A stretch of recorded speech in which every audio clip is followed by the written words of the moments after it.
नमस्ते। म दिनेश कौशल कृषि विकास ब्याङ्कबाट।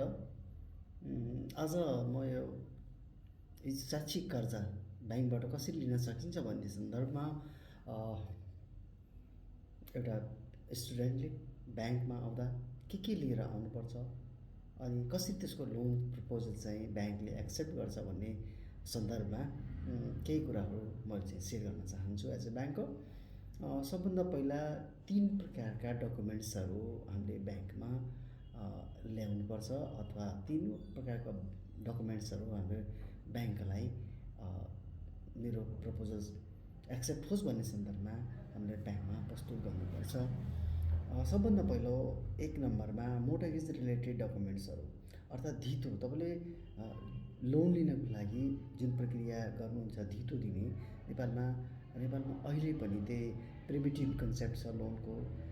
अन्य ठाउँमा भन्दा every type of loan, whatever its nature, whatever it may be, it should always be backed by mortgage. Otherwise bank are not not facilitating the loan to anyone.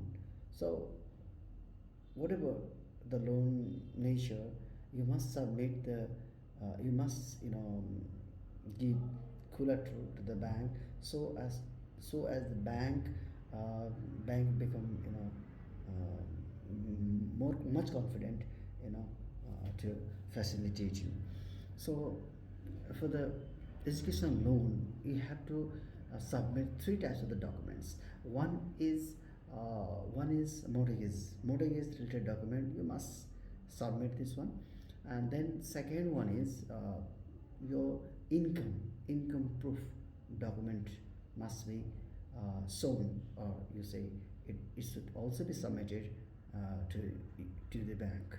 And third is your academic certificate or academic related documents. So यो 3 प्रकारको documents. एउटा चाहिँ तपाईँको धितो दिनुपर्छ, मोर्टगेजलाई भन्यौँ हामीले, धितोसँग सम्बन्धित डकुमेन्ट्सहरू बुझाउनुपर्छ। नम्बर दोस्रो भनेको तपाईँ चाहिँ एकाडेमिक, तपाईँको शैक्षिक अहिलेसम्मको शैक्षिक सर्टिफिकेट्सहरू अथवा प्रमाणपत्रहरू त्यो दिनुपर्छ। तेस्रो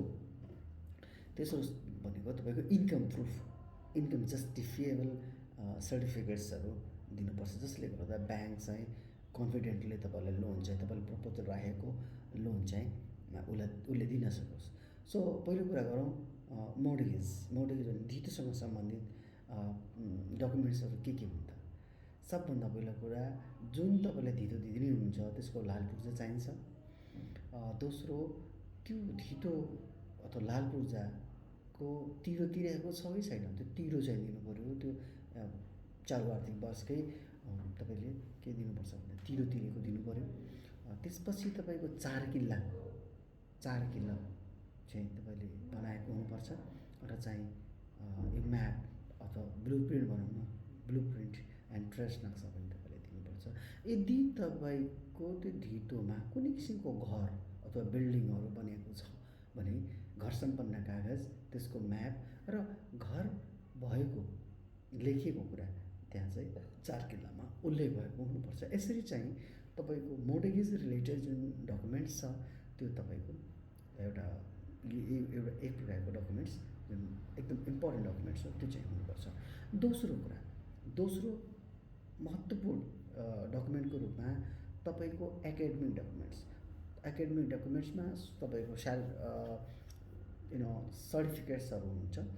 जस्तै सपोज गरौँ तपाईँ मास्टर डिग्रीको लागि बाहिर प्लान जाँदै हुनुहुन्छ भने तपाईँले एटलिस्ट ब्याचलर त पास गर्नुभएको छ।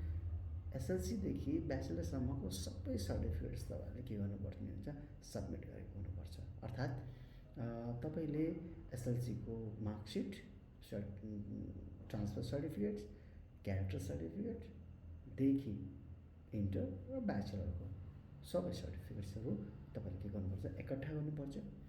तपाईँले कुन देशको लागि जाँदै हुनुहुन्छ त्यसको मक टेस्टहरू अथवा आइएल्टिएस सर्टिफिकेट्स कम्प्लिट गरेको, पास गरेको सर्टिफिकेट बनाउनुपर्छ। त्यस्तै तपाईँको पासपोर्ट्सहरू, सिटिजनसिप अनि पिपी साइजको फोटोहरू र तपाईँको नाता प्रमाणित दिएको हुनुपर्छ। नाता प्रमाणित मिन्स तपाईँको फ्यामिली डिटेल दिनुपर्छ, जसले गर्दा ब्याङ्क चाहिँ तपाईँलाई ब्याङ्कले पत्याओस् कि त्यो इन्कम जुन तपाईँले इन्कम प्रुफको रूपमा दिँदै हुनुहुन्छ त्यसको त्यसको तपाईँसँगको नाता के छ भन्ने कुरा त्यो चाहिँ एज अ प्रुफ चाहिँ ब्याङ्कलाई सबमिट गर्नुपर्छ। त्यस्तै तेस्रो तपाईँको इन्कम प्रुफ रिलेटेड डकुमेन्ट्सहरू सबमिट गर्नुपर्छ, जसमा तपाईँको स्यालेरी हुनसक्छ, so salary certificates, pay slip, अनि अकाउन्ट स्टेटमेन्ट, जुन अकाउन्टमा ब्यालेन्स जान्छ त्यो ब्यालेन्स सर्टिफिकेट अथवा अकाउन्ट स्टेटमेन्ट, प्यान कार्ड, इपिडिएस र आइडी कार्ड हुनुपर्छ। तर यदि विदेशमा तपाईँको ड्याड ममको इन्कम तपाईँले विदेशमा काम गरेको देखाउनुहुन्छ भने भ्यालिड भिसा पासपोर्ट, तपाईँले रेमिटान्स गरेको खाताको एकाउन्ट स्टेटमेन्ट, त्यहाँको salary certificate, pay slip, ID कार्डहरू चाहिन्छ। तर यदि त्यसबाहेक त्यो इन्कम प्रुफको रूपमा यदि तपाईँले रेन्टल इन्कम देखाउनु भएको छ भने रेन्टल एग्रिमेन्ट अथवा लिज एग्रिमेन्ट कोसँग गराउँदै हुनुहुन्छ त्यसको लिज एग्रिमेन्ट अथवा रेन्टल एग्रिमेन्ट तपाईँ देखाउनुपर्छ। त्यो रेन्टल ट्याक्स दिनुपर्छ। त्यस्तै तपाईँको यदि अर्गनाइजेसनलाई तपाईँ रेन्टमा दिनुभएको छ भने त्यो अर्गनाइजेसनको तपाईँले के देखाउनु पऱ्यो भने प्यान नम्बर, रजिस्ट्रेसन नम्बरहरू पनि दिनु पऱ्यो। तर यदि रेन्टल इन्कम नभएर भेहिकल इन्कम छ भने रुट पर्मिट अनि भ्यालिड ब्लू बुक, इन्सुरेन्स र ट्याक्सहरू, तपाईँले ट्याक्स स्लिपहरू जुन तपाईँले दिइराख्नु छ त्यो चाहिँ देखाउनु पऱ्यो, त्यो दिनु पऱ्यो। त्यस्तै यदि एग्रिकल्चर इन्कम मोस्टली अब गाउँघरका व्यक्तिहरू पनि गइरहेको हुन्छ, सो एग्रिकल्चर इन्कम देखाउनु मन छ वार्डबाट तपाईँले प्रुफ गरेको तपाईँको इन्कम कति हो एग्रिकल्चर इन्कम त्यो देखाउनु पऱ्यो र साथसाथै त्यो इन्कम कहाँबाट जेनेरेट हुन्छ त्यसको लाभुर्जा पनि तपाईँले दिनु पऱ्यो। यसरी तेस्रो नम्बरमा तपाईँले के दिनु पऱ्यो भन्दा इन्कम प्रुफ रिलेटेड डकुमेन्ट्सहरू बुझाइदिनु पऱ्यो र प्रपोजल लिएर ब्याङ्कमा जाँदा तपाईँले सजिलै ब्याङ्कले इन्टरटेन गर्न सक्छ। अब सो एउटा कुरा तिन प्रकारका डकुमेन्ट्सहरू तपाईँले पहिले बनाएको हुनुपर्छ। एउटा चाहिँ तपाईँले मोर्गेज रिलेटेड डकुमेन्ट्सहरू, दोस्रो चाहिँ तपाईँको एकाडेमिक डकुमेन्ट्सहरू र तेस्रो चाहिँ इन्कम प्रुफ रिलेटेड डकुमेन्ट्सहरू बनाएर तपाईँ प्रपोजल लिएर ब्याङ्क जानुभयो भने I am 100% sure that it will be accepted by the bank and entertained by the bank. तर त्योभन्दा पहिला तपाईँले के बुझ्नुपर्छ भन्दा तपाईँलाई तपाईँको खर्चहरू कहाँ कति हुन्छ भन्ने सन्दर्भमा पनि तपाईँले बुझेको हुनुपर्छ। ब्याङ्कले तपाईँको एफएनबी जुन तपाईँको फेयर मार्केट भ्यालु आउँछ त्यसको ब्याङ्कै पछि 70% 80% लगानी चाहिँ गर्छ र यदि एफडी छ भने एफडीलाई कोलेट्रलमा राखेर 100%सम्म पनि लगानी गरेको पाइन्छ। अब त्यहाँ तपाईँले खर्च कति लाग्छ भन्दाखेरि तपाईँले यदि कुनै प्रकारको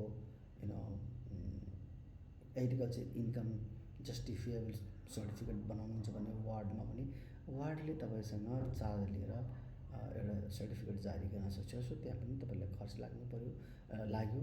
त्यस्तै 4 किल्ला डेभलप गर्दाखेरि 4 किल्ला सर्टिफिकेट बनाउँदाखेरि पनि त्यहाँ चार्ज तपाईँले बियर गर्न सक्नु पऱ्यो। ब्लू प्रिन्ट रिस्ट्रिक्सन निकाल्दा नापीमा जाँदाखेरि त्यहाँ तपाईँको खर्च लाग्छ। पछि रोक्का गर्नको लागि पनि तपाईँको खर्च लाग्ने हुन्छ।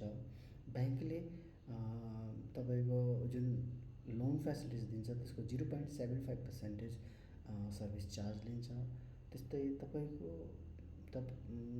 तपाईँको फ्यामिलीमा कतिजना हुनुहुन्छ र कसको इन्कम प्रुफ लगाउनु भएको छ र भोलि लिएबल को हुन्छ भन्ने हिसाबमा पनि उहाँहरूको सिआइसी सर्च गरिन्छ। सिआइसी चार्ज पनि कस्टमरले नै पेमेन्ट गर्छ। त्यसो मोनिटरिङ पिरियडहरू पनि दिइरहेको हुन्छ ब्याङ्कले।